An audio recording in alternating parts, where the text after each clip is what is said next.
आता आपला 6वा अध्याय किंवा 6वं प्रकरण चालू आहे. या 6व्या प्रकरणाचा विषय एकच आहे आणि आत्तापर्यंत वेगवेगळ्या प्रकारांनी तर्काने खंडन केल्यामुळे आता तो तर्कवाद आपल्याला माहीत झाला आहे आणि त्यामुळे माऊली काय पद्धतीने विषय पुढे नेते आणि कसं प्रत्येक वेळी खंडन करते. तर्क प्रत्येक ठिकाणी वेगळा लागू पडतो, पण तर्काचं खंडन आहे, युक्तिवाद आहे, याला आपण लॉजिक म्हणतो की तो युक्तिवाद या ठिकाणी वापरलेला आहे. आणि म्हणून इथे आता एकच विषय चालू आहे की शब्दाचं महत्त्व काय, शब्द परमात्म्याच्या पुढे कसा टिकत नाही. आणि म्हणून या प्रकरणाचं नावसुद्धा जे आपले आहे ते शब्दाचाच परिहार करण्याकरता शब्दखंडन या नावानीच हा अध्याय, म्हणजे ते काही मूळ माऊलींचं नाव नव्हे, पण भाष्यकारांनी त्याला नावं द्यायची म्हणून अनुक्रमणिकेने ते नाव आलं आहे शब्दखंडन. तर आता शब्दाच्या अस्तित्वाचं खंडन आहे. आपण प्रत्येक वेळी म्हणत गेलो की एकच ब्रह्म शिल्लक राहतं अद्वैतामध्ये आणि अजातवादामध्ये पुढे, की एका ब्रह्माशिवाय दुसऱ्या कशाला स्थान नाही. त्यामुळे प्रत्येकाचा परिहार करत जावं लागतं, प्रत्येकाचं खंडन करत जावं लागतं. आणि म्हणून आत्तापर्यंत जे सारखं प्रकृतीचं खंडन, पुरुषाचं खंडन, वाचेचं खंडन, नंतर ईश्वराला ज्या लक्षणांनी आम्ही संबोधलं आहे त्या लक्षणांचं खंडन, अशा प्रकारे प्रत्येकाचं खंडन करत चाललो. म्हणजे आम्ही जे करतो आहोत ते काय आहे आणि आम्ही जे केलं आहे ते सगळं काय उपयोगाने केलं आहे. म्हणजे आता इथे सुद्धा श्रवण ही तर पहिली भक्ती सांगितली इवन, किंवा तुम्ही असं म्हणता येईल आपल्याला की श्रवण ह्या पहिल्या भक्तीच्या बरोबरच श्रवणाचा विचार तर उपनिषदांनी मांडला आहे की आत्मावारे द्रष्टव्य, श्रोतव्य, मंतव्य, निधिध्यासितव्य. म्हणजे श्रवणाला एवढं महत्त्व दिलंय की आत्मावारे द्रष्टव्य, तर श्रोतव्य त्याचं दर्शन घे. तर मार्ग काय, तर श्रवण आहे. आता श्रवण आलं म्हणजे शब्द आला, शब्द आला म्हणजे तत्वज्ञान आलं, तत्वज्ञान आलं म्हणजे तत्वज्ञानाची मांडणी आली, त्याचं प्रयोजन आलं. ते सगळ्याचं खंडन करत का चाललेत. ते म्हणाले हे सगळं पाहिजे आहे का नको आहे. हो पाहिजे आहे, पण हे सगळं असंच ठेवायचं आहे का नाही. जसं एक मूल जन्माला आलं आहे, जन्मल्यापासून त्या मुलाची जी काळजी घेतली जाते आणि मूल हळूहळू हळूहळू मोठं होतं आणि 16, 17, 18 वर्षाचं झाल्यानंतर ज्या ज्या प्रकाराने आईवडील त्याला उपदेश करतात, सांगतात, मार्गदर्शन करतात, संबोधन करतात, सल्ले देतात. ज्याला मुलगा मोठा झाला, आता 21 वर्षाचा झाला, आता त्यांनी निर्णय घेतला आणि आपल्याला सांगितला, तर आता आपण काय करायचं आहे. त्याच्यावर आपण वेगळा निर्णय घ्यायचा आहे का, त्याच्या निर्णयाला अनुमोदन द्यायचं आहे का, त्या निर्णयातल्या खाचा खळगा फक्त त्याला सांगायच्या. जसं भगवंतांनी सांगितलं की सांगेन युक्तीच्या गोष्टी 4, बस मी तुला 4 युक्तीच्या गोष्टी सांगेन, ह्याच्यापेक्षा मी जास्त काही करणार नाही. आता हे युद्ध तुला लढायचं आहे.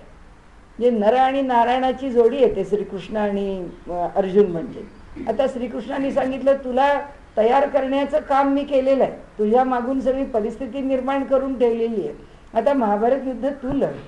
ते जसं आहे कुठेही लहान मूल लहानाचं मोठं करून त्याला स्वतंत्र करून जगामध्ये, पक्षिणी सुद्धा त्याला चांगलं उडता यायला लागल्याबरोबर त्याला वेगळं करते. मांजर सुद्धा आपल्या पिलाला सगळं शिकवते आणि एकदा वरून उडी मारली 4 पायावर उभं राहिलं की तिचं काम संपलं, की ते कुठेही गेलं तरी आता त्याचं ते उभं राहणार आहे. तर तसं आहे ते की ह्या सगळ्याचा उपयोग कुठपर्यंत आहे, ह्याचं काम कुणाकरता आहे, ह्याचं काम प्राकृतिकच आहे. त्यांना जे पुन्हा पुन्हा सांगायचं आहे तो विषयच हा आहे की हे सगळं काम फक्त प्रकृतीचं आहे, सुधारायचं प्रकृतीलाच आहे, संस्कार प्रकृतीवरच करायचा आहे. काय जे घडतं आहे ते संबंधात प्रकृतीच्याच आहे. प्रकृती आमचं मेंदू आहे, आमची बुद्धी आहे, बुद्धी तरी काय प्रकृतीचं आहे, मन तरी काय प्रकृतीचं आहे, विचार तरी काय प्रकृतीचं आहे, संस्कार तरी काय प्रकृतीचं आहे. आपण म्हणतो चांगले संस्कार, संस्कार नावाची गोष्ट ही काय त्या ब्रह्माच्या जवळ जाऊन पोचते का, नाही पोचत.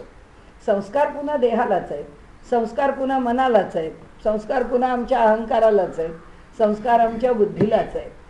त्यामुळे सगळं प्राकृतिक आहे. हा सगळा खेळ प्रकृतीच्या पातळीवर आहे. मग संस्कार करायचे नाहीत का, मग हेच जर असेल तर अनिल अवचटांना विचारा. आता सध्या कुमार सप्तर्षी सारखे टी व्हीवर दिसतात, त्यांना विचारा.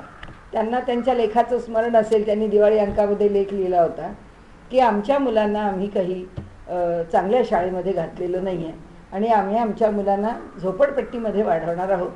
आणि मग दोन्ही मुली तसंच केलं, पण मुली काढून घेतल्या, शेवटपर्यंत शिक्षण दिलं नाही. त्या ठिकाणी शेवटपर्यंत का नाही दिलं मग शिक्षण? संस्कार काय, चांगल्या आणि वाईट संस्कारांचा संबंध येतच नाही.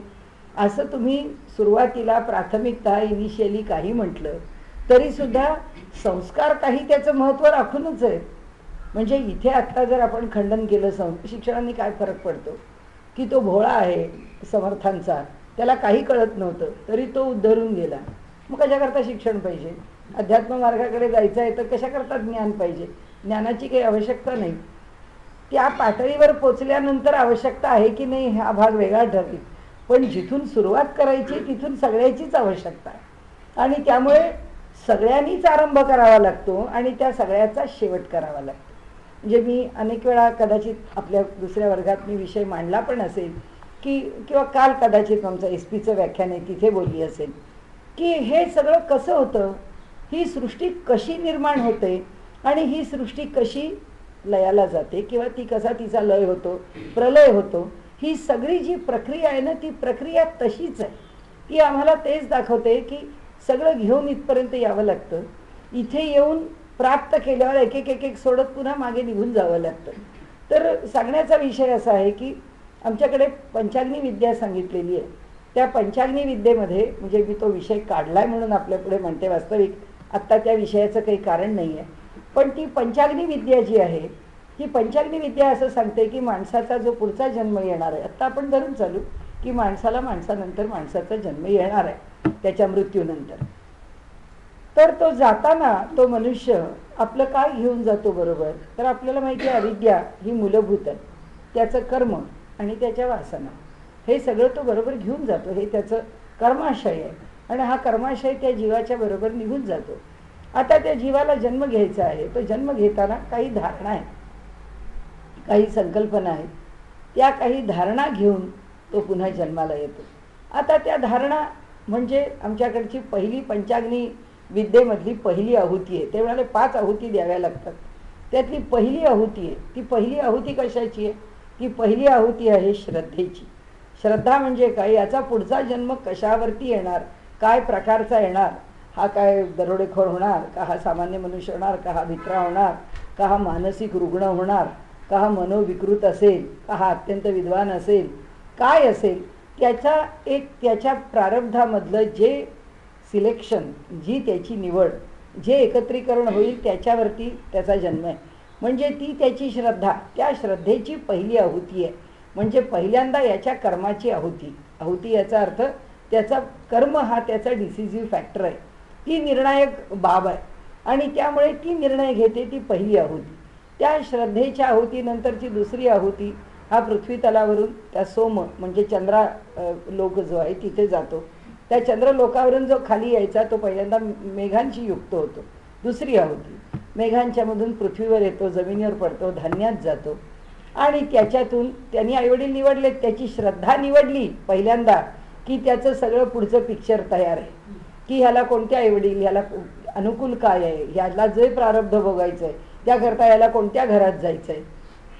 तो आपल्या वडिलांच्या देहात जातो, तो आपल्या आईच्या देहात जातो. तो आपल्या आईच्या देहामध्ये जेव्हा गर्भ म्हणून निवास करतो तेव्हा तो प्रश्न काय आहे इथे आपला की जीव जो आहे तो आईच्या गर्भात तरी किती काळ राहतो, तो केव्हापासून मातेच्या गर्भामध्ये राहतो, त्याला मातेच्या गर्भात राहण्याची गरज आहे का? म्हणजे आता विषय कशाचा चाललाय की सगळा प्रकृतीचा कसा खेळ आहे. हे जे सारखं एक तत्वज्ञान आपल्याला सांगतायत ना की हे बघा, जोपर्यंत प्रकृती निर्माण करण्याच्या प्रांतामध्ये आहे तोपर्यंत तो पुरुष झोपलेला राहून तिला काम करायला सांगतोय, कारण तो आता जास्त प्रखरपणाने तो स्वतः कुठेही सहभाग न घेता एकदा एक चक्र निर्माण करून देऊन आता प्रकृतीने चालवत राहावं असं म्हणून तो झोप. प्रकृती जशी जशी कमी होईल किंवा तिचा जसा जसा संकोच होईल तसा तसा ह्या पुरुषाचा उदय होईल. प्रकृती ज्या क्षणी नष्ट होईल त्या क्षणी फक्त पुरुष राहील. जेव्हा फक्त पुरुष राहतो तेव्हा ब्रह्मापासून वेगळं राहण्याचं त्याला कारणच राहत नाही. म्हणजे पुरुष आणि ब्रह्म या 2 गोष्टी राहतच नाहीत, तो पुरुष त्या ब्रह्मात विलीन होतो. ही खरी म्हणजे अमृतानुभवाची ज्याला आपण अगदी मूलभूत संकल्पना, हा त्याचा गर्भ आहे, हे त्याचं सार आहे, ही त्याची मूलभूत भूमिका आहे. आणि त्यामुळे आता ही जी प्रकृती आहे, सगळा खेळ प्रकृतीचा आहे. आता तो जीव जन्माला येणार आहे, तर तो जीव जन्माला येताना आपण विसरत नाही. आता तो कर्मसंस्कार आहे, कारण संस्कार आहे, त्या वासना आहे, ती अविद्या आहे, वगैरे वगैरे वगैरे, त्या सगळ्या सहित तो आता आईच्या पोटात आहे. आता 1 महिना झाला आईच्या पोटात, 2 महिने झाले, मग 3 महिने झाले. मग शास्त्र असं म्हणतं की त्याचे हार्टबीट्स ऐकायला यायला लागले. मग त्याचे हृदयाचे ठोके, स्पंदन जर ऐकू येतात, तर मग आता बहुतेक जीव निर्माण झाला. आणि तो जीव हृदय स्पंदन व्हायला लागलं म्हणजे जीवाची निर्मिती झाली. कशा करता? जीव निर्माण होण्याची काही आवश्यकता नाही, कारण ह्या देहामध्ये म्हणजे त्या आईच्या देहामध्ये चैतन्य आहे आणि त्या आईच्या देहात 5 प्राण आहेत. हा जो देह निर्माण होतो तो कशाचा निर्माण होतो? पंचमहाभूताचा. पंचमहाभूत आईकडे आहेत की नाही? ती आईचीच पंचमहाभूत त्या मुलाला निर्माण करतात. त्या मुलाच्या हृदयाचं स्पंदन कोण करतात? आईचीच म्हणजे पंचप्राण आहेत. ही जी पंचप्राणांची जी भूमिका आहे भिन्न भिन्न, किंवा प्राण आहे, अपान आहे, व्यान आहे, उदान आहे, समान आहे, हे सगळे आपापलं काम करतात. त्या बालकाला मोठं करतात. ते 6 महिन्याचं होतं, ते 7 महिन्याचं होतं, ते 8 महिन्याचं होतं, ते 9 महिन्याचं होतं. मग ते 9 महिन्याचं झालं तरी त्याच्यात जीव येतो का? येत नाही. प्राणाच्या पातळीवर आईच्या ठिकाणी प्राकृतिक चैतन्याच्या आश्रयाने आईच्या ते मूल वाढत राहतं. ते मूल 9 महिन्याचं होतं. आता ज्यावेळी त्या मुलाला जन्माला यायचं आहे, आता जन्माला येताना ते त्या श्रद्धेने त्याची जी गती आहे त्या गतीमध्ये ते मूल 9 मास, आता आपल्याकडे काय म्हटलंय आपल्या तत्वज्ञानाने की त्या आईच्या पोटात राहणं म्हणजे इतक्या सगळ्या देहातल्या घाण, पुन्हा हे कोंडलेलं, ती उष्णता, आणि तो श्वासाच्या करता पॅरासाइटच आहे, ते बाणगुळच आहे ना आईच्या पोटातलं. कारण ते बाणगुळ का? कारण एका देहामध्ये 2 चैतन्य राहू शकत नाहीत. कारण आईचा जो देह आहे त्या देहाला तिचा जीव आहे ना. मग या आईच्या देहात दुसरा जीव कसा राहील? या आईच्या देहात जर 2-2 जीव राहायला लागले तर हे शरीराचं शास्त्र बदलून जाईल, प्रकृतीचं काम बदलून जाईल. त्यामुळे आईच्या देहामध्ये दुसरा जीव नाहीच आहे. आईच्याच जीवावरती ते जे मूल आहे आत राहणारं ते तिच्या ठिकाणी वाढत आहे. ती त्याला सगळं पुरवते आहे. म्हणजे आपल्या अगदी वाईट शब्दामध्ये बोलायचं तर शरीरामध्ये ट्यूमरही वाढू शकतो, पण त्या ट्यूमरला काही आईच्यापासून, ही तर निसर्गाची कमाल आहे. प्रकृतीची कमाल कुठे आहे की तिच्या हृदयापासून, तिच्या देहापासून त्या मुलाला प्रत्यक्ष जोडून त्या सगळ्या प्राणांची, पंचमहाभूतांची, पंचतन्मात्रांची सगळी सोय त्याच्यापर्यंत पुरवण्याची निसर्ग करतो, म्हणजे प्रकृती करते. हे जगातलं सगळ्यात मोठं आश्चर्यकारक मशीन आहे. आणि आता जेव्हा त्या मुलाला बाहेर पडायचं आहे, आता ते मूल, आपण तत्वज्ञानात काय बोलतो की म्हणजे पचे कोंडिले गर्भवासी, असं समर्थांनी वर्णन केले की दुःखे पचे कोंडिले गर्भवासी. त्याला दुःख आहे, सगळं पचन म्हणजे तिथे पाक म्हणजे शिजल्यासारखा तो त्या उष्णतेमध्ये राहतो आणि कोंडलेला आहे पोटामध्ये. हे सगळे जे त्रास आहेत, ही सगळी जी दुःख आहेत ती त्याला भोगावी लागत आहेत इथे आत राहून. मग आता आपण असं म्हणू की हे सगळे संत सांगतात ते खरं का तुम्ही सांगता ते खरं? कारण तो जीव तिथे राहिल्याशिवाय कसा भोगेल? जीव भोगेल. का भोगेल? जीवाला तिथे राहिलंच पाहिजे का? आवश्यकता नाही. का नाही? त्याचं कारण असं की जीव बाहेर राहून हा देह माझा आहे ही उपाधी पहिल्याच श्रद्धेच्या आहुतीमध्ये पडलेली की हे माझे वडील आहेत, ही माझी आई आहे, हे माझ्या आईच्या पोटामध्ये वाढणारं शरीर माझं आहे. म्हणजे आम्हाला यातना कशाच्या आहेत? उपाधीच्या आहेत. आता आईच्या पोटात जर जुळं आहे तर त्या 2 देहाच्या यातना आईला काय व्हायच्या त्या होती, ते 2 देह वाढवायचे म्हणून. पण त्या दुसऱ्या देहाला काय होतं याची यातना या एका देहाला नाही. कारण एका देहाशी एक जीव जोडलाय, दुसऱ्या देहाशी दुसरा जीव जोडलाय. ज्या देहाशी तो जीव जोडलाय त्या देहाविषयी त्याला सुख दुःख आहे. ज्या देहाशी तो जोडलेला नाही त्याच्याविषयी त्याला सुख दुःख नाही. आणि त्यामुळे आता हे मूल त्या देहात वाढत आहे, पण जीव कुठे आहे? जीव बाहेर आहे. तरी तो सुख दुःख का भोगतो? कारण त्याच्या देहाला होतो म्हणून. हीच भाषा आम्ही काय बोलतो, माणसाचा देह पडला की तो जो आत्मा आहे तो तिथेच भोवती असतो आणि तो तिथेच भोवती राहतो. कोण रडतं, काय होतं? हा देह हलत नाही, ह्या देहाला काही चेतना नाही. आणि त्याला दुःख होतं की हा देहापासून मी अलग झालो, आणि म्हणून तो तिथे भिरभिर भिरभिर फिरत असतो. कारण आता हे घर, ही वस्तू, ही वास्तू सगळंच, की ह्या सगळ्याशी आता मी संपर्क साधू शकत नाही. म्हणून जसं तो देह जोपर्यंत आहे तोपर्यंत त्या देहाशी जोपर्यंत संबंध आहे तोपर्यंत त्या देहाची आसक्ती सुटत नाही. म्हणून हिंदू धर्मामध्ये जाळणं हा सगळ्यात शेवटचा पर्याय आहे, की त्याचं दर्शनच नको. त्याचं दर्शनच नाही, कारण ते तिथे खाली पुरून ठेवा, नाही तर त्याची थडगी बांधा. काही केलं तरी तो देह आहे, ह्या संपर्कापासून तो जीव त्याच्यापासून दूर सुटू शकत नाही. असो, त्याचा आत्ता विषय नाही. सांगण्याचा हेतू असा आहे की उपाधी आणि ही प्रकृती आणि पुरुष अलग कसे होतात. तर हे जसं मृत्युत्तर आहे, जन्माला येताना पण तेच आहे. जन्माला येताना तो जीव मातेच्या गर्भामध्ये कधी प्रवेश करत असेल, ज्यावेळी त्याला जन्माला येण्याची वेळ ठरलेली आहे त्यावेळी. आणि म्हणून कुणी सांगितलं? ऐतरेय उपनिषदांनी सांगितलं. त्यांनी सांगितलं की मातेच्या गर्भामध्ये तो प्रवेश मस्तकामधून करतो, त्या रंध्रामधून. कारण तो किती सूक्ष्म आहे. निवार शुकवत तन्वी असं त्याचं वर्णन केलेलं आहे महानारायण उपनिषदामध्ये, की भाताची जी तुसं असतात त्या तुसाच्या वरती जो बारीक कण असतो त्या कणाचा सुद्धा सहस्रांश इतका जीव सूक्ष्म आहे, आणि तो त्या मेंदूच्या मधून तो प्रवेश करतो मातेच्या उदरामध्ये. आता त्यांनी उदरात प्रवेश केल्यानंतर आईच्या देहात तो राहायला तयार होतो का? होत नाही. तो बाहेर येण्याची गडबड सुरूच करतो, कारण तिच्या उदरामध्ये दोन जीव राहू शकत नाही. तिच्या देहामध्ये हे एक चैतन्य आणि तिचं एक चैतन्य राहत नाही.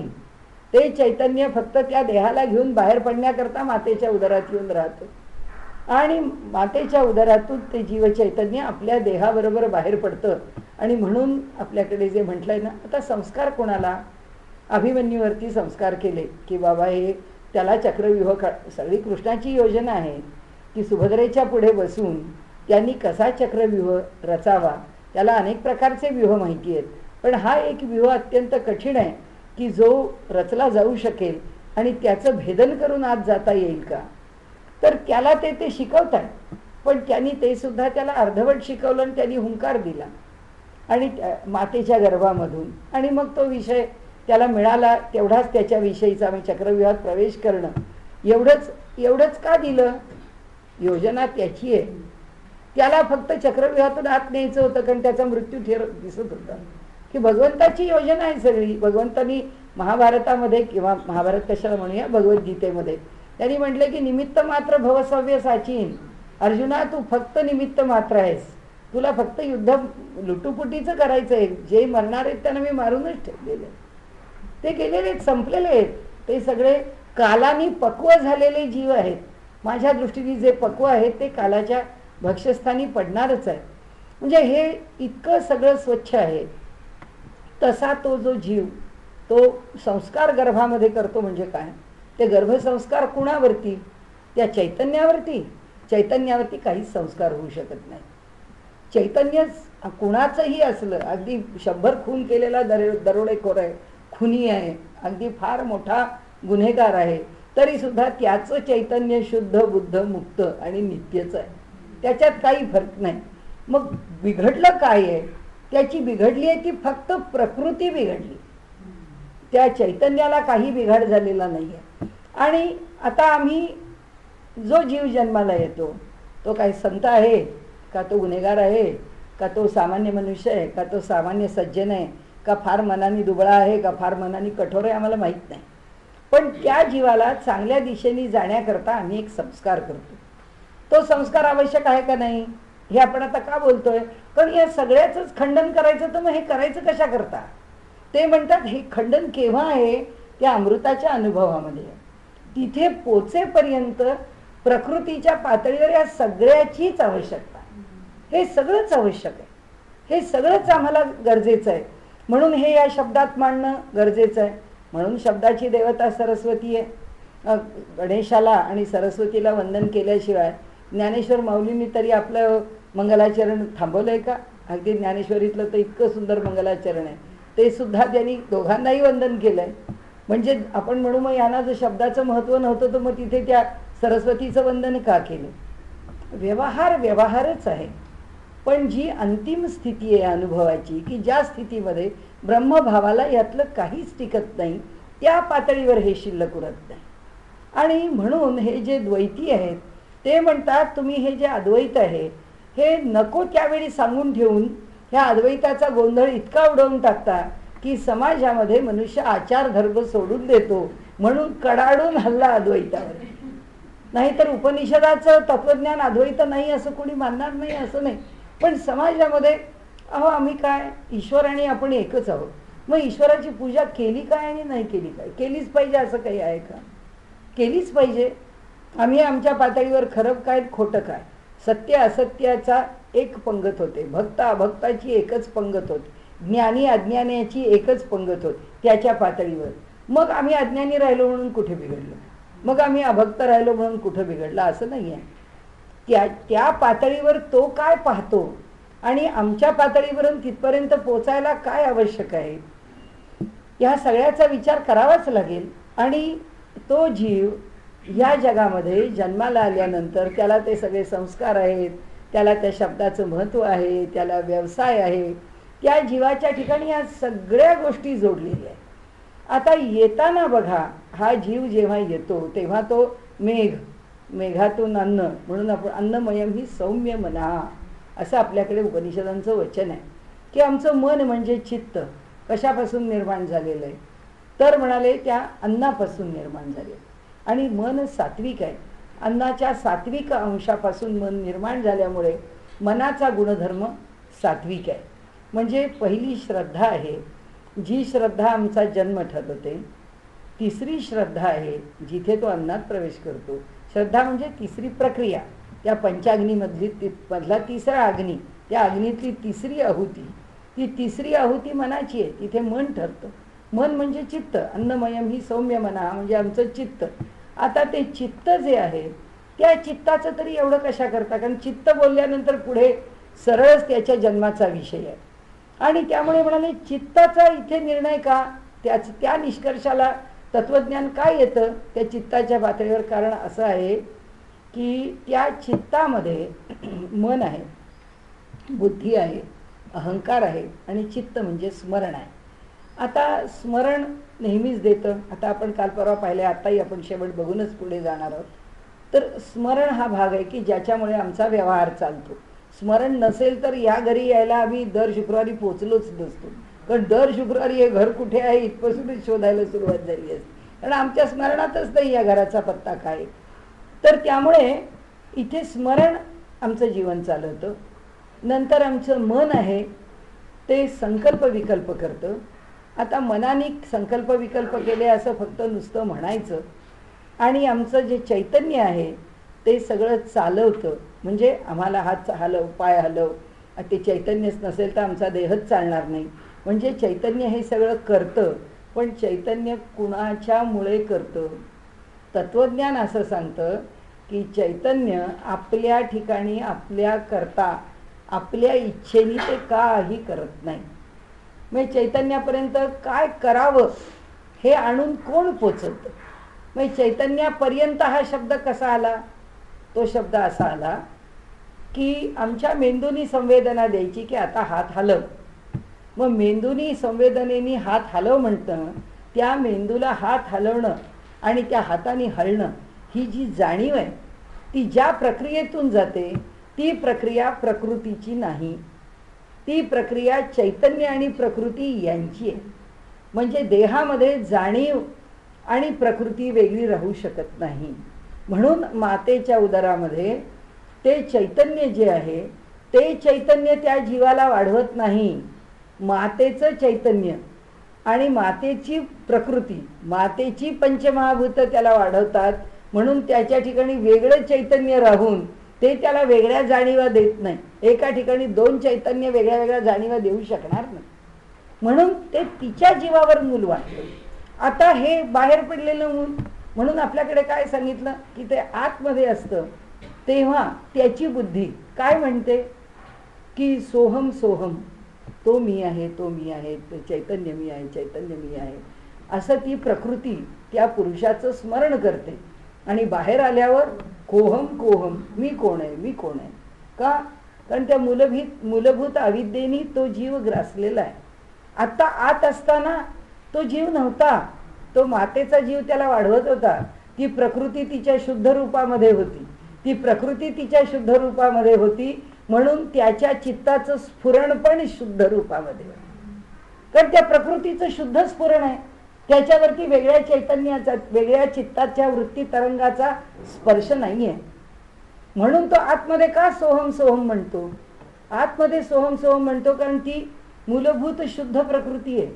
ती जेव्हा मूलभूत शुद्ध प्रकृती आहे तेव्हा चैतन्याचं शुद्ध रूप म्हणण्यापेक्षा प्रकृतीच्या ठिकाणी अविद्येचा स्पर्शच नाही. अविद्येचा स्पर्श कुणाला आहे? त्या चैतन्याला. कारण चैतन्य त्याच्याबरोबर गेलेलं आहे, प्रकृती पण त्याच्याबरोबर गेली आहे, ती प्रतिनिधी रूपाने त्याच्याबरोबर गेलेली आहे. पण आत्ता इथे देहामध्ये त्या चैतन्याचा स्पर्श नाही. त्या प्रकृतीच्या ठिकाणी बुद्धीला कुणाचा स्पर्श आहे? तर त्या बुद्धीला फक्त शुद्ध वृत्ती तरंगाचा स्पर्श आहे. वृत्तीचा तरंग कसा आहे? जड आहे. बुद्धी कशी आहे? जडच आहे. आणि ही जडबुद्धी जो निर्णय घेते तो निर्णय जसाच्या तसा जीव अंमलात आणतो. म्हणजे जीव निर्णयाला फॉलो करतो. मग आपली अडचण कुठे आहे? बुद्धी ढीक चांगला निर्णय देईल, पण आमचं मन ऐकतं का? आमचं मन ऐकत नाही. मन बुद्धीचं ऐकतच नाही. मन बुद्धीवर स्वार होऊन बसतं, आणि बुद्धीवर स्वार होऊन बसलेलं जे मन आहे ना, तेच मन त्याला वेगळे वेगळे व्यवहार करायला लावतं. कोणते व्यवहार? जे योग्य नाहीत ते. आणि मग आपण म्हणतो की तो जीव असं कसं वागतो, तो त्या जीवाकडनं असा कसा व्यवहार होतो? कसा व्यवहार होतो? तो कायमच शुद्ध बुद्ध नित्य मुक्तच आहे. त्याच्यावरती हे चित्त जी छाया टाकतं, त्याच्यावरती चित्त जो प्रभाव टाकतं, त्याच प्रभावात तो व्यवहार करतो. म्हणजे जोपर्यंत व्यवहार आहे तोपर्यंत संस्कार आहेत. जोपर्यंत व्यवहार आहे तोपर्यंत विद्या अविद्या आहे. म्हणजे जोपर्यंत व्यवहार आहे तोपर्यंत विवेक आहे. विवेकानेच आम्हाला काय योग्य आहे, काय अयोग्य आहे, काय मर्त्य आहे, काय अमर आहे, काय धर्म आहे, काय अधर्म्य आहे, या काय म्हणजे काय विद्या आहे, काय अविद्या आहे, सगळ्याचा जो निर्णय करायचा आहे तो या पातळीवर करायचा आहे. आणि म्हणून आम्हाला माऊली सांगतात की हे प्रत्येक त्या पातळीवरती सुटत जा. ते फार सूक्ष्म आहे, त्या अनुभवाचा फार वरचा स्तर आहे तो, ज्याची कल्पना आपण करू शकत नाही. आपलं भाग्य आहे की माऊलींनी ते अनुभव असे शब्दबद्ध केले आणि आपल्याला इतक्या म्हणजे सहज रीतीने उपलब्ध करून ठेवले. तर त्यामुळे आता विषय आपला कशा करता इथे आला की या प्रत्येकाचं खंडन आहे, प्रत्येकाचं खंडन आहे. आणि मग आपण जसे आपण एखाद्या माणसाला म्हणतो की नाही की अहो या माणसाला काही कोणाचे गुणच दिसत नाहीत, त्याला सगळ्यांचे दोषच दिसतात, तो सगळ्याला नावच ठेवतो. तसं या परमार्थाच्या प्रांतामध्ये यातलं काहीच टिकत नाही. तर मग काय टिकतं? खरोखरच काहीच टिकत नाही. त्याचं कारण असं की त्याचा जो देह आहे तो आता पंचभौतिक आहे. त्या देहामध्ये 5 तन्मात्र आहेत, त्या देहामध्ये 5 प्राण आहेत, त्या देहामध्ये मन बुद्धी अहंकार आणि चित्त आहे. असा सगळा असलेला जो एक देह तो संतांचा पण आहे. आता तो संतांचा जो देह आहे त्या देहात संतांनी काय केलं? जे आईच्या पोटात होतं तेच केलं. म्हणजे काय केलं? ती पंचमहाभूत जी देह बनवणारी आहेत ती त्यांनी तिथंच ठेवली. कारण त्याला त्याच्यात त्यांचा मोह नाही. कारण देह म्हणजे मी आहे ही भावना नाही. म्हणजे पंचमहाभूत म्हणजे मी नाही, पंचतन्मात्र म्हणजे मी नाही, हे पंचप्राण देह चालवतात म्हणजे मी नाही, हा मन बुद्धी अहंकार आणि चित्त म्हणजे मी नाही. म्हणजे जी प्रकृती आम्हाला नाचवते आहे त्यातला कोणताही मी नाही. याचा अर्थ त्या देहात आता काय शिल्लक राहिलं? चित्त शिल्लक राहिलं का नाही? त्या चित्तामध्ये वृत्ती निर्माण होते का नाही? त्या चित्तामध्ये वृत्ती निर्माण होते का नाही याचं उत्तर असं की त्या चित्तामध्ये जी वृत्ती निर्माण होते ती प्राकृतिक वृत्ती निर्माण होते. म्हणजे आपला विषय जो चाललाय तो याच्याकरता आपण एवढा सगळा उपद्व्याप केला. ती प्राकृतिक वृत्ती म्हणजे काय? जशी आईच्या पोटामध्ये मुलाच्या अंतःकरणात वृत्ती निर्माण होते तशी. म्हणजे त्याला जो गर्भसंस्कार केला जातो, आई जे स्तोत्र म्हणते, आई जे चांगलं पाहते, चांगले विचार करते, चांगलं खाते, खाण्याचा पंचमहाभूतांशी शरीराशी संबंध आहे, चांगल्या विचारांचा चांगल्या संस्कारांशी आहे. म्हणजे कुणाशी आहे? बुद्धीशी आहे. म्हणजे कुणाशी आहे? मनाशी आहे. की जसं आता अलीकडे सांगतात ना की एक आई म्हणजे गर्भ आपल्या पोटामध्ये घेऊन वावरणारी माता, ती स्त्री जेव्हा लिफ्टमध्ये जाते, आता आम्हाला असं वाटतं आमच्या लिफ्टनं व्हायब्रेशन्स कमी आहेत, आता लिफ्ट्स अधिक चांगल्या आहेत, पण त्या लिफ्टची जी गती आहे ती गती पण त्या मुलाला त्रास देते. आई स्कूटरला एक किक मारते. हल्ली शास्त्रांनी खूप गायनेकॉलॉजीमध्ये हा विषय मांडला आहे की आईने स्कूटरला एक किक मारली की त्या मुलाला एक जबरदस्त शॉक आहे की त्या मुलाला त्याचा त्रास होतो. या प्रत्येक त्रासामध्ये त्याची बुद्धीची डेव्हलपमेंट, त्याच्या मनाची डेव्हलपमेंट, ही जी काही त्याचा विकास आहे किंवा ते निर्माण होणं आहे, त्या निर्माण होण्यामध्ये स्थैर्य गमावून बसतो. त्याच्याकडे अत्यंत चंचलता निर्माण होते. ती बुद्धी स्थिर होत नाही, ती बुद्धी योग्य प्रकारे वाढू शकत नाही, असं गायनेकॉलॉजिस्ट मंडळी म्हणतात, असं सांगतात आणि असं शास्त्र सांगतं. त्याचे संदर्भ आम्ही आमच्या त्या मनुस्मृतीमध्ये दिलेले आहेत. पण आत्ता मला सांगण्याचा हेतू एकच आहे की जो ज्ञानेश्वर महाराज आहे आणि आमच्यासारखं शरीर आहे, महाराजांनी असं म्हटलं ज्ञानेश्वर माऊलींनी की मला मांडे खायचे आहे आणि मुक्ताबाईंना सांगितलं मांडे भाज, म्हणून ती मांड्याकरता खापर आणायला गेली. तिला ते खापर द्यायचं नाही असं विसोबा खेचरांनी सांगून ठेवून दिलं. आणि काही झालं तरी यांना मांडे करायचं आहे काही आधी, एक तर संन्याशाची पोरं आणि स्वतःला संत म्हणवतात, तर यांच्या अंतःकरणात इच्छा कशा निर्माण होतात. मग ह्यांना इच्छा निर्माण होऊन मांडे खायची इच्छा का निर्माण झाली? देऊ नका. नाही दिलं खापर. ती परत आली. तिने ज्ञानदेवांना सांगितलं की मला खापर मिळालं नाही. ते म्हणाले काही हरकत नाही, मी माझ्या पाठीवर मांडे भाज. म्हणून त्यांनी योगाग्नी प्रदीप्त केला आणि त्याच्यावरती मांडे भाजले. ते दाराच्या आड लपून विसोबा खेचरांनी पाहिलं आणि तो शरण आला. म्हणाला तुम्हाला मांडे भाजायला खापर द्यायचं नाही म्हणणारा मीच होतो आणि तुमचा अधिकार काय आहे ते मला समजला. आता हे निर्माण का झालं? ज्ञानेश्वर महाराजांना खावं, मांडे खावेत हे जे निर्माण झालं, ही वृत्ती कुणाची? ही वृत्ती ज्ञानदेवांची कर्माची वृत्ती नाही. त्या ठिकाणचं जे चित्त आहे, आपण म्हटलं ना आता, हे माझं नाही, हे माझं नाही. मन म्हणजे मी नाही, बुद्धी म्हणजे मी नाही. आपण स्तोत्र म्हणतोच शंकराच्या, मनोबुद्धी अहंकार चित्तानी नाहम, मी नाहीच आहे. त्यांच्या ठिकाणी ते नाहीच आहे, ना मनात आहेत, ना बुद्धीत आहेत, ना अहंकारात आहेत. मग तिथे त्या चित्तात स्फुरण कोणाचं झालं? जे स्फुरण झालं ते प्रकृतीचं झालं. प्रकृती जिचा त्यांच्या चैतन्याशी संबंध नाही, पण प्रकृतीत वृत्ती निर्माण होऊ शकते. ती प्रकृतीत कुणाच्या प्रेरणेने ती वृत्ती निर्माण करते? त्याच्याकरता आमचं कर्मशास्त्र सांगतं परेच्छा म्हणजे परमात्मा. ती वृत्ती तो निर्माण करतो, तो तरंग निर्माण होतो. जसा ह्या जगाला चालवणारा तो आहे ना, तसा संतांच्या हृदयात उगाच नाही अभंग म्हणत, जेथे जातो तेथे तू माझा सांगाती, चालविशी हाती धरून या.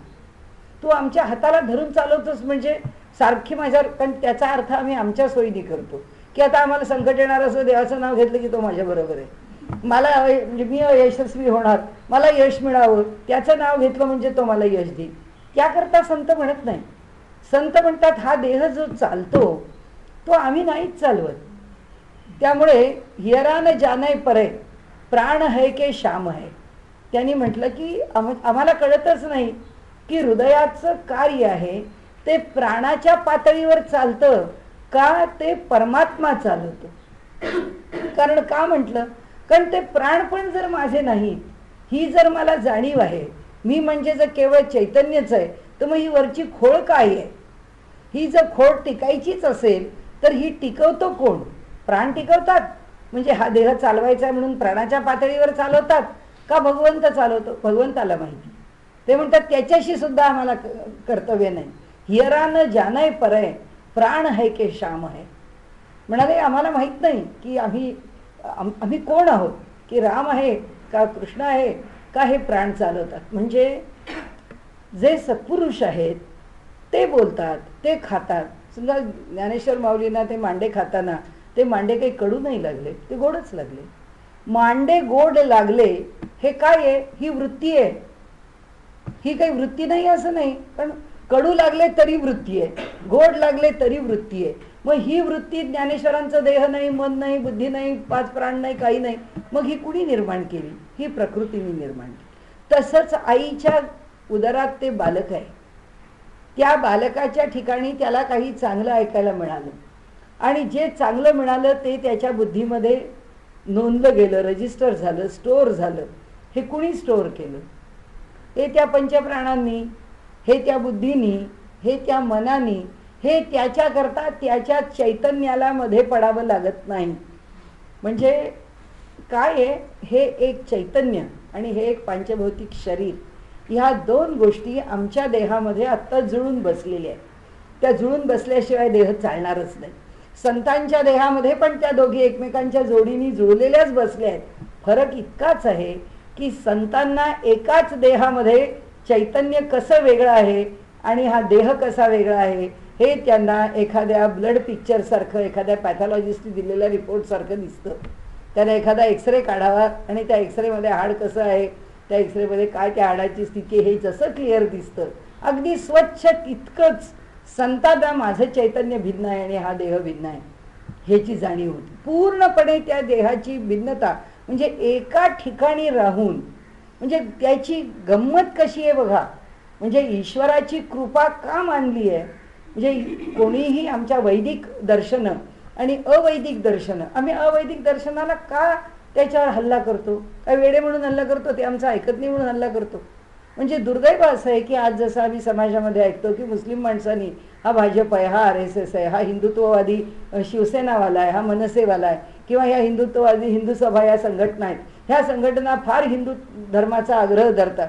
अरे हिंदू धर्माचा कुणी आग्रह धरला? राजकारणाच्या पातळीवर काही असो, मुसलमानांनी या काफिरांना संपवून टाका म्हणावं, कशा करता? त्याचं कारण असं की हे आपल्या तत्वाचा आग्रह धरतात. आमच्या तत्वाचा आम्ही आग्रहच धरलेला नाही, आम्ही फक्त विज्ञानाचा आग्रह धरलेला. हे सगळं शास्त्र आहे, हे सगळं सायन्स आहे. म्हणजे आम्ही जर त्यांचा विरोध करत असू तर आम्ही फक्त अज्ञानाचा विरोध करू. आम्हाला ज्ञानाची पूर्ण जाणीव आहे आणि ज्ञानाशिवाय आम्ही अन्य ऐकणार नाही. आम्ही ज्ञानाला पर्याय मान्य करू शकत नाही. ज्ञान ज्ञान सिद्ध करा, तुमचं ज्ञान सिद्ध करा, आम्ही तुम्हाला शरण आहे. की अवैदिक दर्शन आहेत याचा अर्थ आमच्या वेदाला मानत नाहीत. ते लोक म्हणतात नाही तुम्ही किती आग्रही आहे बघा, वेदाला मानलं म्हणजेच तुम्हाला मानलं म्हणजेच तुम. हो पण आम्ही आमचं तत्वज्ञान म्हणून काय सांगितलं?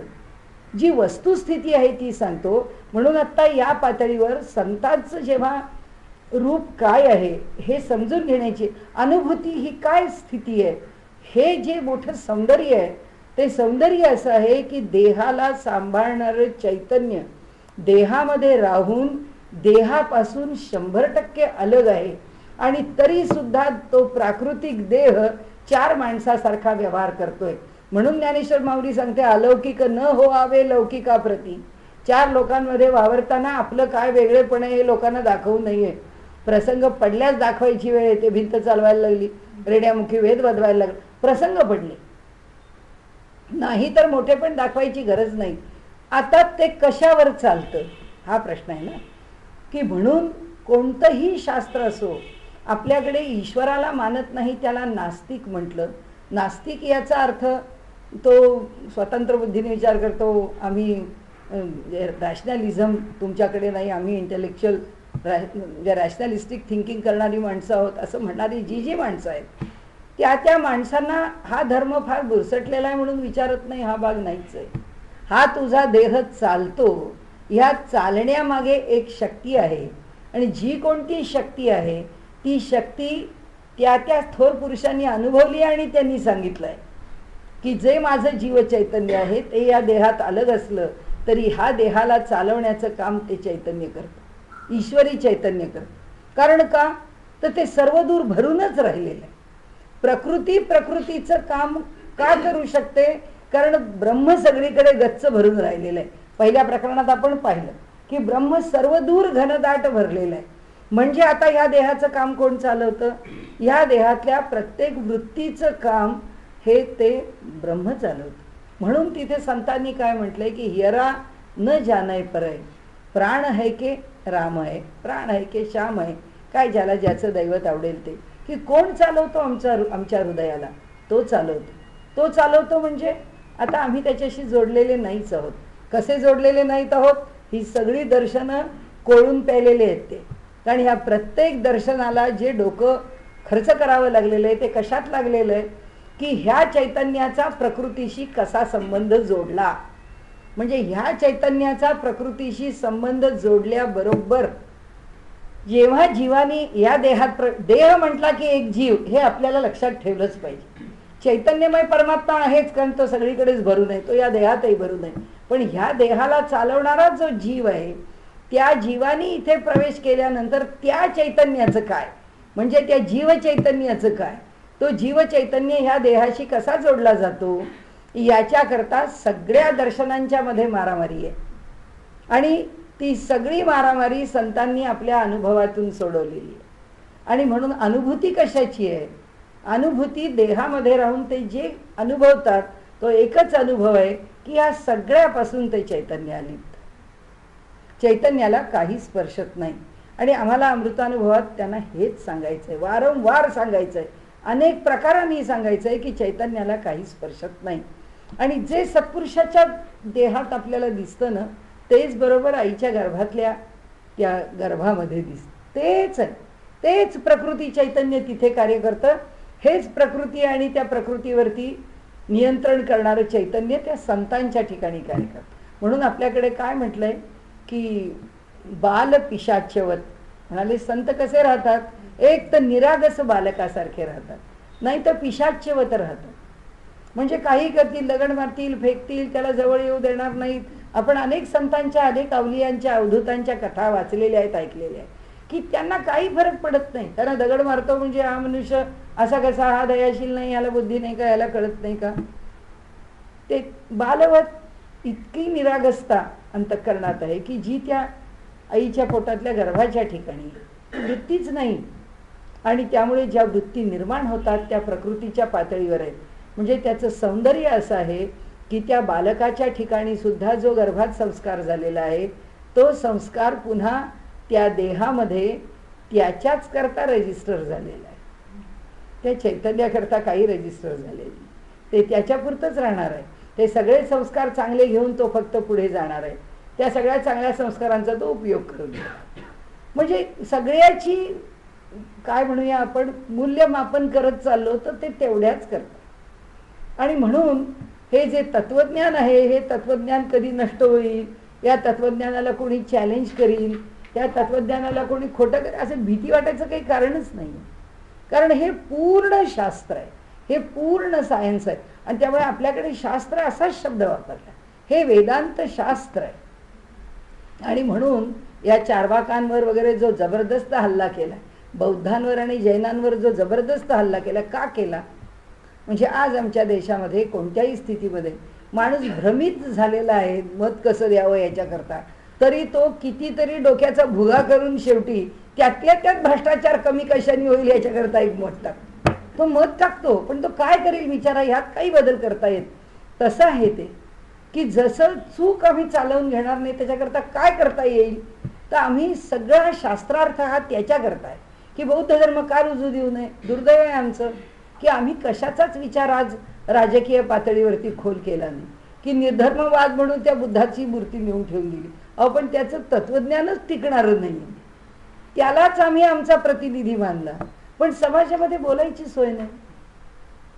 आणि म्हणून ते ठीक आहे, आता बुद्ध पंचशील काय मानता माना, पण वैदिक मानणार नाही, शास्त्र मानणार नाही, आधुनिक शास्त्र तर मुळीच मानणार, विज्ञान सुद्धा मानणार. विज्ञान सुद्धा बौद्धाचं तत्वज्ञान ते टिकूच शकत नाही. ते जे टिकत नाही ते आम्ही स्वीकारणार नाही, हीच वैदिकांची भूमिका आहे. ते आग्रही बिलकुल नाही आहे. ते फक्त सत्याचा शोध घेत जाणारे लोक आहेत की त्यांना फक्त सत्य पाहिजे आणि ह्या लोकांना फक्त त्याच्यातला पसारा पाहिजे. त्या पसाऱ्याच्या भानगडी करून यांनी त्याला बदनाम केले एका दिशेने. तर असो, आपला तो विषय नाही. आपला विषय एवढाच आहे की कोणत्याही स्थितीत प्रकृती कसा खेळ करते एवढंच आपण पाहत राहिलं पाहिजे प्रत्येक पातळीवरती, की प्रकृतीचा खेळ कसा आहे. संतांनी तो कसा पाहिला, संतांना तो कसा दिसला, संतांनी तो कसा जाणला म्हणजे त्या सगळ्यामध्ये संतांनी त्या ईश्वरावरती इतकं प्रेम का केलं आणि इतक्या प्रेमाने संत त्या ठिकाणी असे का रमले ईश्वराच्या ठिकाणी, त्याचं कारण आहे त्यांनी ते तसं पाहिलं म्हणून रमले, त्यांना ते तसं दिसलं म्हणून रमले, ते तसं अनुभवाला आलं म्हणून रमले. उगीच कल्पना केलेल्या नाही आहेत. ही लोकांनी प्रश्न विचारतात लोक, अहो अनुभव आणि अनुभूती याच्यात काय फरक आहे? काही फरक नाही. अनुभव आणि अनुभूती एकच आहे. म्हणाले म्हणजे तिथे भव आणि इथे भूती. म्हटलं आता भवभूती एक नाटककार पडे, त्या भवभूतीकडे जा आणि अनुभव आणि अनुभूतीवर काहीतरी लिहून घ्या, असं काही नाही आहे. अनुभव एक्सपिरियन्स, अनुभूती एक्सपिरियन्स. अनुभव म्हणजे जगातला अनुभव आणि अनुभूती म्हणजे पारमार्थिक अनुभव, असं काही नाही. कारण एक वाद आमच्या रामकृष्ण मठामध्ये एका पुण्यातल्या मोठ्या प्रवचनकारांनी घातला होता की आशंका असा शब्द वापरला तर ती परमार्थ मार्गातली शंका, आणि बाहेर आम्हाला काही संशय आला तर ती बाहेर वापरायची ती शंका. आणि इतका काथ्याकूट केला शेवटी आमच्या, म्हणजे माझ्याशीच केला आणि व्याख्यानामधून. आणि आमच्या शेवटी भौमानंदांनी सांगितलं, म्हणाले अहो काय तुम्ही वाद घालताय. म्हणाले याचा काही संबंध आहे का की आपल्याकडे नमे मृत्यू शंका. आता मला मृत्यू शंका नाही हे जेव्हा स्तोत्रात सांगतायत तेव्हा आशंका कुठे शब्द वापरलाय. तर ते म्हणाले तुम्ही कुठले शब्द घेऊन कशाचा कीस काढता. तसं आहे हा अनुभव आणि अनुभूती एकच शब्द आहे, असं आपल्याला त्याच्याशी काही करायचं नाही. पण आत्ता जो आहे ज्ञानेश्वर माऊलींचा अनुभव तो म्हणजे अमृताचा अनुभव आहे. आणि म्हणून मी सांगितलं का आपल्याला की इथे जर अनुभूती ही जर पारमार्थिक असती तर त्यांनी त्याला अमृतानुभव म्हटलं नसतं, त्यांनी अमृतानुभूती असं म्हटलं. असं नाही आहे, सगळे शब्द एकच आहेत. आणि म्हणून पुढे एवं स्मरणास्मरण नाही तरी स्मारके काज काही, म्हणून ये ठाई बोलू न सरे. म्हणाले स्मरणाच्या ठिकाणी स्मरण नाही म्हणजे स्मरणाला स्मरण काय द्यायचं, कारण म्हणून त्याचं स्मारक असायची गरज नाही. आपण जेव्हा स्वातंत्र्यवीर सावरकरांचं स्मारक उभं करतो त्याचं कारण असं की येणाऱ्या पुढच्या पिढीला त्याचं स्मरण नाही. 14वा चालू आहे. बर बर बर बर बर. आठवे का विसरे विशो होनी अवतरे तरी वस्तूशी वस्तू दुसरे असे नाकी. म्हणाले स्मरण असो वा विस्मरण वा अवतरो विषय होऊन तरी आत्म्या वाचून दुसरे नाही. आठवे का विसरे विशो होनी अवतरे तरी वस्तूशी वस्तू दुसरे असे नाकी. म्हणजे आठवणं किंवा स्मरण होणं, स्मरण होणं किंवा विस्मरण होणं किंवा विषो होऊन अवतरे किंवा विषय होऊन प्रकट होणं तरी सुद्धा आत्म्या वाचून दुसरं काही नाही. म्हणजे आता कुठे गेले ते, आता ते आत्म्याशी थेट जाऊन पोचले. आत्तापर्यंत आपण पाऊण तास बोलत राहिलो ते कशाबद्दल बोललो, फक्त प्रकृतीबद्दल बोललो. आत्मा बाजूला ठेवला आपण आणि फक्त आपण प्रकृतीमध्ये राहिलो की प्रकृती काय खेळ करते. कारण मला काय वाटलं हे पुढचं आहे ना, त्याच्याकरता आपण त्या स्मरणापासून पुढे जाणार आहे म्हणून मी बोलले आधी. तर त्या ठिकाणी त्यांनी म्हटलं की वस्तू म्हणजे ब्रह्मवस्तूशिवाय दुसरं काहीच नाही. आता स्मरण किंवा विस्मरण अथवा अवतरणे विषय होऊन हे द्वैत संबंध वाचून घडणे नाही. आता त्यांनी सांगितलं काय काय आहे. हे पहिलं आठवे का विसरे, स्मरण का विस्मरण, विषय होऊन अवतरे, प्रकट येणं, आविष्काराला येणं, हे घडणं. हे घडलं तर काय होतं, द्वैतच आहे. अमक्याचं स्मरण झालं असं म्हटलं की स्मरण करणारा आणि स्मरण आणि ज्याचं स्मरण आहे ती वस्तू, खरं म्हणजे त्रैत, खरं म्हणजे त्रिपुटी. पण आपण निदान दोन तरी, निदान द्वैत तरी. आणि म्हणून ते म्हणतात की म्हणून स्मरण इथे वर जायला हवं. त्यांनी सांगितलं की द्वैता वाचून घडणे नाही, तो विषय द्वैताचाच आहे. यापरी द्वैताची नाही जेथ, कोठून उठावे हे बंध तेथ. आता म्हणाले जर द्वैतच शिल्लक राहिलं नाही तर स्मरण विस्मरण किंवा काही प्रकट होणं हे कुठे राहील. म्हणजे आता मला काही स्फुरलं हे काही शिल्लक राहत नाही, काही स्फुरतच नाही, काही वेगळं असतच नाही. सगळं एकच एक भरून राहिलेलं चैतन्य आहे. त्याचा विषय ते ज्ञानेश्वर माऊलींच्या एका अभंगातच वाटतं. आम्ही परवा आमच्या अभंग झाली त्याच्यावर म्हणलं की जागृतीची स्थिती आहे. जागृतीची स्थिती द्वैताची आहे, कारण आम्ही पाहतो अनुभवतो. स्वप्नाची स्थिती द्वैताची आहे, आणि स्वप्नात अनुभव घेतो. सुषुप्तीची स्थिती काही द्वैताची आहे म्हणता येणार नाही, कारण सगळं एकरूप होऊन गेलेलं आहे. तिथे विस्मरणच आहे, वेगळं काही तिथे शिल्लक राहत नाही. त्यामुळे त्यांनी सांगितलं की त्या अभंगात ते म्हणतात की जागृती म्हणे साजणी कवण बोलले अंगणी.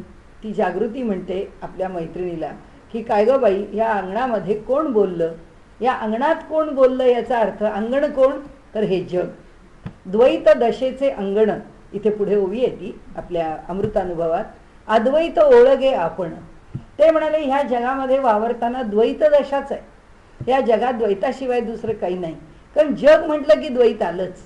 म्हणून ती म्हणते की ह्या अंगणामध्ये कोण बोललं, याचा अर्थ असा की ह्या जगामध्ये काय दिसलं किंवा काय पाहिलं किंवा काय ऐकू आलं, काय स्पर्शलं, काय चाखलं, काय हुंगलं. कारण 5 इंद्रिय आहेत ना, ज्ञानेंद्रिय. त्यामुळे त्या 5 ज्ञानेंद्रियांनी ह्या जगाचा मी अनुभव घेते. काय म्हणाले बाई, ह्या जागृतीमधला अनुभव आहे, असं ते मोठं माऊलींची भाषा आहे ती, आणि ती भाषा नेहमीच अशी आहे. म्हणजे ते सुद्धा कसं आहे, कुठं तत्वज्ञान ते विसरतच नाहीत. त्यांनी मी ज्ञानेश्वर नावाचा एक पुरुष, म्हणजे स्त्री आणि पुरुष जन्माला येतात ह्यातला पुरुष, असं म्हणून अभंगच लिहिले नाहीत. त्यांनी जे अभंग लिहिलेले आहेत ते मी प्रकृती आहे, हा जो देह लिहितो आहे आणि हे जे शब्द आहेत हा सगळा प्रकृतीचाच खेळ आहे. त्यामुळे अभंग लिहिणारा कोण, प्रकृती आहे म्हणजे स्त्री आहे, असं म्हणून त्यांनी सगळे अभंग स्त्री भावाने लिहिलेले. म्हणून ते म्हणतात जागृती बोले साजणी कवण बोलले अंगणी, कोण बोललं अंगणामध्ये, असं मोठं छान त्यांनी त्याचं सुरुवात केली. मग म्हणाले निरखोनी देखिला नयनी, म्हणाले डोळ्यांनी त्याला फार निरखून पाहिलं तर उभावन माळी. म्हणाले जग कुठे आहे, जेव्हा मला दृष्टी प्राप्त झाली. त्यांच्या दुसऱ्या अभंगात मध्ये त्यांनी म्हटलंय की माझा डोळ्याचा डोळा त्या दृष्टीमध्ये जेव्हा आला, त्यावेळी म्हणाले हे जग कुठे दिसलं, हे जग नाहीच दिसलं. तसे इथे म्हणतात निरखोनी पाहिला नयनी. जर डोळ्यातून आम्ही निरखून पाहिलं म्हणजे माझ्या डोळ्याला जर खरी दृष्टी आली, ज्याच्याकरता भगवंतानी हे डोळे दिले, दृष्टी दिली आहे, आणि ज्याच्याकरता हे द्वैत दिलं आहे, त्या द्वैतातला जेव्हा माझ्या डोळ्यांनी अनुभव घेतला तेव्हा काय घेतला, तर म्हणाले तो वनमाळीच उभा आहे, दुसरं कोणीच नाही. म्हणजे याचा अर्थ या जगामध्ये फक्त परब्रह्म भरून राहिलेलं आहे, बाकी दुसरं काही नाही. ते त्यांना इथे म्हणायचं आहे की त्यांना म्हणायचं आहे की ह्या द्वैतामध्ये द्वैत संबंधा वाचून घडणे नाही, द्वैतामध्येच भिन्नता येऊ शकते. ज्याचं द्वैत संपलं त्याला उघड्या डोळ्यांनी अद्वैताचा अनुभव. त्याचे डोळे उघडे आहेत पण एका परमात्म्याशिवाय, कारण त्याची सामान्य दृष्टी नाही राहिली, त्याचं सामान्य श्रवण नाही राहिलं. आणि म्हणून ते म्हणतात की यापरी द्वैतची नाही जेथ, कोठून उठावे हे बंध तेथ. आता जर या देहाच्या ठिकाणी द्वैतच शिल्लक राहिलं नाही तर मग आता हे बंध कसे यावेत, कशाचे बंध, स्वयंज्योती परमात्म्या प्रत सजातीय भेद नाही. काय सुंदर लिहिलंय बघा या ठिकाणी सुद्धा. म्हणाले आता भेदच उरत नाही, जर द्वैतच संपलं तर भेद कशाचा, की द्वैतामध्ये मी पाहणारा आहे आणि मला जग दिसत आहे, हे ह्या जगाचं द्वैत आहे. मला कळतं आहे आणि हा व्यक्त झाला आहे, मला हे ऐकू येत आहे, मला त्याचं स्मरण आहे. आता हे का राहणार नाही, कारण स्वयंज्योती परमात्म्या प्रत, परमात्मा जो स्वतः आहे, परब्रह्म जे आहे त्याला स्वगत भेद नाही. म्हणजे स्वतःच्या ठिकाणी हा माझा हात आहे, हा माझा पाय आहे, हा माझा डोळा आहे, हा आमच्या ठिकाणी स्वगत भेद आहे. हा माझा डावा हात, हा माझा उजवा हात, हा माझा भेद आहे. माणसाला भेद आहे, ईश्वराला सहस्र शीर्ष सहस्र पाद. उगाच नाही त्या पुरुष सुक्तात त्याचं वर्णन केलं की ज्याला 1000 डोळे आहेत, 1000 हात आहेत, 1000 कान आहेत. जिथे डोळा आहे तिथेच कान आहे, जिथे कान आहे तिथेच मुख आहे, जिथे मुख आहे तिथे स्पर्श आहे, जिथे स्पर्श आहे तिथेच रसना आहे. म्हणजे भेद आहे का स्वगत. हा डोळा आता डोळ्यापासून कान इतका लांब आहे, हा भेदच नाही, हा डोळा इथंच कान आहे, ही सगळी जाणीव एका ठिकाणी आहे. म्हणून परमात्म्याला स्वगत भेदच नाही. आता त्याला जर स्वगत भेद नाही आणि मी जर परमात्मा झालो तर मला स्वगत भेद राहील का. म्हणजे त्यांना जे सांगायचं आहे आपल्याला ते हे सांगायचं आहे की ते म्हणतात की सजातीय भेद नाही, स्वयंज्योती परमात्म्या प्रत, स्वतःच्या ठिकाणचा भेद शिल्लक राहत नाही. म्हणून स्मरण विस्मरण घडेना वा विषय होऊन अवतरेना, परमात्म्याचा अव्ययपणा न मोडे अणुमात्र. कारण परमात्म्यासारखा परमात्मा अद्वैत का टिकतं त्याचं उत्तर त्यांनी सांगितलं की त्याच्या ठिकाणी कोणताच भेद शिल्लक राहत नाही. आता सजातीय भेद नाही म्हणून ज्ञानेश्वर माऊली ब्रह्मपदाला प्राप्त झाले. त्यांना परब्रह्माचं दर्शन झालं, अनुभूती झाली. म्हणजे जग निर्माण करणारं ते जर ब्रह्म नंबर 1 असेल तर ब्रह्माचं दर्शन झालेला, ब्रह्मरूप झालेला हा ब्रह्म नंबर 2 असेल. तुकाराम महाराज ब्रह्म नंबर 3 असतील. म्हणून आपण विनोदाने म्हणतो ना की तुकारामांचं वैकुंठ आहे, ज्ञानदेवांचं वैकुंठ आहे, की ज्ञानदेवांची भक्ती करणारे चालले सगळे ज्ञानदेवांच्या वैकुंठाला, तुकारामांची भक्ती करणारे चालले तुकारामाच्या वैकुंठाला. असं काही नाही, वैकुंठ एकच आहे. एक का आहे? कारण त्याच्याकडे सजातीय भेद पण त्याच्या जातीचे पृथ्वी तलावर आहे. म्हणून संत म्हणतात माझी ये जातीचे भेटो मज जीवन. कारण का तर ही संतांची जात आहे, ही ईश्वरनिष्ठांची मांदी आळी आहे. ती मांदी आळी होऊ दे असं माऊली पण म्हणते की इथे हे सगळे एक होऊ दे, सगळे एकत्र येऊ देत. पण परमात्म्याच्या ठिकाणी एकत्र येऊ देत नाहीतच. तो परमात्माच आहे, परमात्माच आहे तो. म्हणजे सजातीय ईश्वरासारखा झाला. ब्रह्मविद ब्रह्मैव भवती, तिथे व चकारांनी सांगितलंय आपल्याला. ब्रह्मच बनतो, ब्रह्मापेक्षा वेगळा राहतच नाही. त्यामुळे ब्रह्मामध्ये तो मिसळून जातो, त्याचं वेगळे पण राहत नाही. म्हणून स्मरण विस्मरण घडेना या वा विषय होऊन अवतरेना परमात्म्याचा अव्ययपणा न मोडे अणुमात्र. अव्यय म्हणजे खर्ची होणं. की स्मरण विस्मरण हे त्याच्या बाबतीत होत नाही. कारण स्मरण कशाचं? स्मरणाला दुसरं काहीतरी पाहिजे ना. जेव्हा दुसरं काही नाहीच तेव्हा हा विषय होऊन अवतरेना, तो विषय होऊन आमच्या समोर वेगळा उभा राहत नाही. परमात्म्याचा अव्ययपणा न मोडे अणुमात्र. का नाही राहत? कारण म्हणाले त्याचं स्मरण आणि विस्मरण घडायला काही वेगळं राहतच नाही. म्हणून आपल्याकडे माऊलींनी जी सारखे दृष्टांत देताना एक एक दृष्टांत देत राहिले सारखा, तो म्हणजे सूर्याचा. तो किती वेळा द्यावा? तो पुन्हा पुन्हा वेगवेगळ्या संदर्भात देतात, पण ते देत राहतात. का तर सूर्याला रात्र माहीत नाही. आम्ही जे पाहतो त्याच्यामध्ये त्याला काही द्वंद्व नाही, त्याच्या ठिकाणी द्वंद्वच नाही. कारण तो अंधार पाहत नाही, त्याला फक्त उजेडच उजेड माहिती आहे. तसं परमात्म्याला काहीतरी खर्ची पाडून काही निर्माण करावं लागतं, हे त्याच्याकडे नाही. परमात्म्याच्या ठिकाणी अज्ञानाचा स्पर्श नाही, परमात्म्याच्या ठिकाणी द्वैताचा स्पर्श नाही. कारणं कोणती असू दे, त्या प्रत्येक कारणाकरता ते दृष्टांत एक देतात आपल्याला. सारखा सूर्याचा दृष्टांत ते आपल्याला देत राहतात.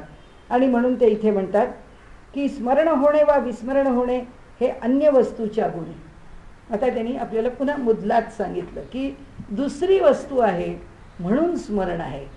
म्हणाले जेथे अन्यत्वाचेच आहे उणे तेथे याचा पाड कोण.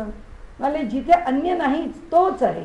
म्हणून त्यांनी सांगितलं की त्याच्या ठिकाणी सजातीय सुद्धा भेद नाही, त्याच्याकडे स्वगत तर भेद नाहीच आहे. सजातीय भेद सुद्धा त्याच्याकडे नाही. हे सगळे माझ्या जातीचे आहेत, यांची मांदियाळी होऊ दे असं ईश्वर म्हणत नाही. हे सगळे माझ्याकडे गोळा होऊ देत, म्हणजे ते सगळे गोळा होऊ देत म्हणजे आमच्या पृथ्वी तलावरचा छोटा प्राईम मिनिस्टरच झाला हो. कारण त्याला सगळे त्याच्या मताचे, त्याच्याशी अनुकूल असणारे सगळे गोळा होऊ देत, त्याच्याशी अनुकूल असणारे गोळा होऊ देत असं काही ईश्वर म्हणत नाही.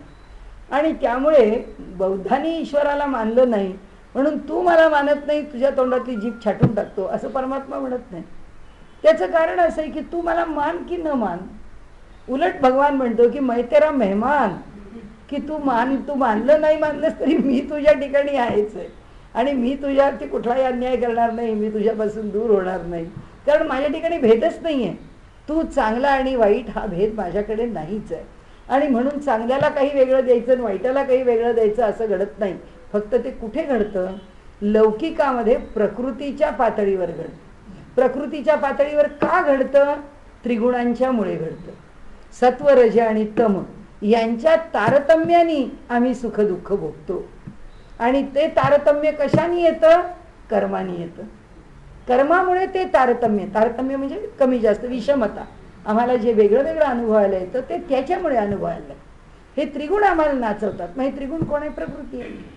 म्हणजे शेवटी सगळं प्रकृती आहे, त्याच्या पातळीवर काही नाही. पण त्याच्या पातळीवर पोचल्यावर तोपर्यंत सगळे अनुभव इथेच आहे. आहे सगळं आहे. आपुल्याहून जे जे भिन्न त्याचे घडे स्मरण विस्मरण, आपुले जे आपुलेपण ते स्मरण विस्मरणा विरहित, वा अन्यासी विषय होऊन परमात्मा न राहे जाण, का की अन्याचेही अन्यपण त्याचे ठाई आहे फिके. म्हणजे दुसऱ्या कुणीतरी म्हणजे मी परमात्म्याचं स्मरण केलं म्हणून तो परमात्मा त्याचा विषय होऊन राहिला, होऊ शकत नाही. ज्यावेळी परमात्मा त्याचा विषय होणार त्यावेळी तो परमात्म्यापासून अलगच आहे. म्हणजे जसं ते मराठी नाटकातलं गाणं, एकला नयनाला विषय तो जाहला, तर एकला नयनाला जर तो विषय जाहला तर दुसरा विषय शिल्लक नाही राहिला. जर परमात्मा हे एकच त्या दृष्टीचं सुख आहे तर त्या ठिकाणी दुसरं उद्भवूच शकत नाही. म्हणजे हाही परमात्म्याशिवाय वेगळा राहत. आता त्याला पाहायला हा वेगळा कुठे राहणार, कारण हा वेगळा विषय त्याच्या ठिकाणी उभाच राहू शकत नाही. आणि ते म्हणतात किंवा अन्यासी विषय होऊन परमात्मा न राहे जाणं, का की अन्याचेही अन्यपण त्याचे ठाई आहे फिके. वेगळ्याचं वेगळेपण हा दुसरा आहे, हा जीव आहे. त्या जीवाचं जीवपण तो वेगळेपणाने पाहत नाही, तो त्याच्या ठिकाणी एकरूपच आहे. नित्य स्मरणरूप परमात्मा सत्य, म्हणून स्मरण विस्मरण भेद तेथ. नित्य स्मरणरूप परमात्मा सत्य. आता मागच्या अध्यायात गेले कुठल्या, की परमात्म्याचं सत्य हे लक्षण आहे. आपण म्हटलं ना की आता त्याच्या ठिकाणी सत चित आणि आनंद. तर आता इथे काय झाला, परमात्मा सत्य आहे, तो सत रूप आहे म्हणून तो सत्य आहे, म्हणून तो नित्य स्मरण रूप आहे. कारण का, आता त्याला लक्षणांनी संबोधला. मग आता मी जीव आहे, या जीवाला काही नाव नाही असं अध्यात्मात शिरलो आणि काहीतरी बडबड करायला लागलो आपण की आता काय जीवच आहे, या जीवाला काय नाव आहे, मला काही नाव नाही, मला काही म्हणा, मी अनाम आहे वगैरे वगैरे. तर ते म्हणतात ते अनाम नाही. कसा, कारण ज्यावेळी परमात्म्याला आम्ही लक्षणांनी संबोधला त्याला आम्ही काय म्हटलं की तो चित्रूप आहे, तो आनंद रूप आहे, तो सत्य रूप आहे असं म्हटल्याबरोबर तो स्मरण करण्यासारखा झाला. म्हणजे आता तो स्मरणीय झाला. म्हणजे काय झालं, तो सगुण झाला. आणि तो सगुण झाला म्हणून उपासना रूप झाला, म्हणून त्याची उपासना करता येते. आणि त्याची उपासना करता येते पण तो त्याच वेळी निर्गुण आहे हे सांगायला आपलं एक सूत्र आपण पहिल्या दिवशीपासून घेतलं माऊलींचं, की तुझं सगुण म्हणू की निर्गुण रे. सगुण निर्गुण दोन्ही एक गोविंद, दोन्ही एक गोविंदुरे. सगुण निर्गुण एक गोविंदुरे, म्हणून माझी आहे जीवीची आवडी. आता तिथून पुन्हा माऊली खाली उतरली की तुझा सगुण निर्गुणाचा अनुभव सांगितला. तुझं सगुण म्हणू की निर्गुण रे, सगुण निर्गुण एक गोविंदुरे, इथपर्यंत ठीक झालं तत्वज्ञान. आता हे तत्वज्ञान स्वीकारलं ना, मग माऊली म्हणाली आता माझ्या जीवनाकडे बघा. आता मला एक स्वातंत्र्य मिळालं. कशाचं, माझी आहे जीवीची आवडी, पंढरपुरा नेईन गुढी, गोविंदाचे गुणी वेधले, पांडुरंगी मनरंगले. म्हणाले मग मला काय आवडतं, मला पंढरपूरला वारकरी होऊन जायला आवडतं. खांद्यावरती पताका घ्याव्यात, तुळशीचे माळा गळ्यात घालाव्यात, बुक्का टिळे लावावेत, भगवंताचं नामस्मरण करत जावं. आयुष्यभर काय करावं, गोविंदाचे गुणी वेधले, पांडुरंगी मनरंगले. म्हणजे तत्वज्ञान हे असं सोडवत जातात.